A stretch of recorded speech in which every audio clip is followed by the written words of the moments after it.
జగన్ రాజకీయాలు జాతీయ స్థాయిలో అంతుపట్టడం లేదు. చంద్రబాబు భాగస్వామ్యమైన పార్టీకి, ప్రభుత్వానికి ఆయన జై కొడుతున్నారు. ఎక్కడైనా తన రాజకీయ ప్రత్యర్థి ఒక కూటమిలో ఉంటే దానిని ఎవరైనా వ్యతిరేకిస్తారు. కానీ జగన్ మాత్రం ఈ విషయంలో అలా చేయడం లేదు. ఎన్డీఏ ప్రభుత్వానికి ఆయన బాహాటంగానే మద్దతు తెలుపుతున్నారు. అదే కూటమిలో భాగస్వామ్యమైన టీడీపీని వ్యతిరేకిస్తున్నారు. ఇదంతా జగన్ వ్యక్తిగత రాజకీయ ప్రయోజనాల కోసమే అని ఇట్టే తెలుస్తోంది. తన పాత కేసులు తెరపైకి రాకుండా, కేంద్ర పెద్దలకు తనపై కోపం రాకుండా ఈ విధంగా చేస్తున్నారని జాతీయ పార్టీలు సైతం గుర్తించాయి.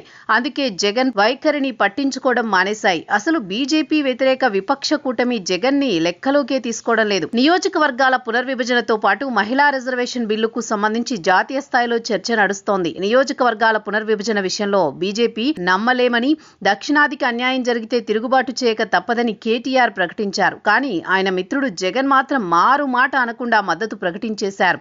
జనాభా ప్రాతిపదికన సీట్ల పెంపు జరిగితే దక్షిణాదికి అన్యాయం జరుగుతుందన్న ఆందోళన తమిళనాడుతో పాటు కర్ణాటకలో ఉంది. దానిపై తెలంగాణ సీఎం రేవంత్ రెడ్డి సైతం పోరాడుతున్నారు. అక్కడ విపక్షంగా ఉన్న కేటీఆర్ సైతం బీజేపీకి వ్యతిరేకంగా మాట్లాడుతున్నారు. జగన్ మాత్రం ఆ పని చేయలేకపోగా అనూహ్యంగా మద్దతు ప్రకటించారు. ఇప్పటి వరకు తమ అధినేత సింహం అని చెప్పుకున్న వైసీపీ శ్రేణులు ఒక్కసారిగా ఆందోళనకు గురయ్యాయి. ఎన్డీఏ పక్షంగా చంద్రబాబుతో పాటు పవన్ మద్దతు తెలిపితే దాన్ని ఏం అనలేం. ఎందుకంటే కేంద్రంలో బీజేపీ తీసుకునే నిర్ణయాలతో వచ్చే లాభ నష్టాలను ఆ పార్టీతో పాటు ఆ రెండు పార్టీలు అనుభవిస్తాయి. కానీ తనది తటస్థ వైఖరి అని, ఏపీ ప్రజల మేలు కోసమే అని జగన్ తరచూ చెబుతుంటారు.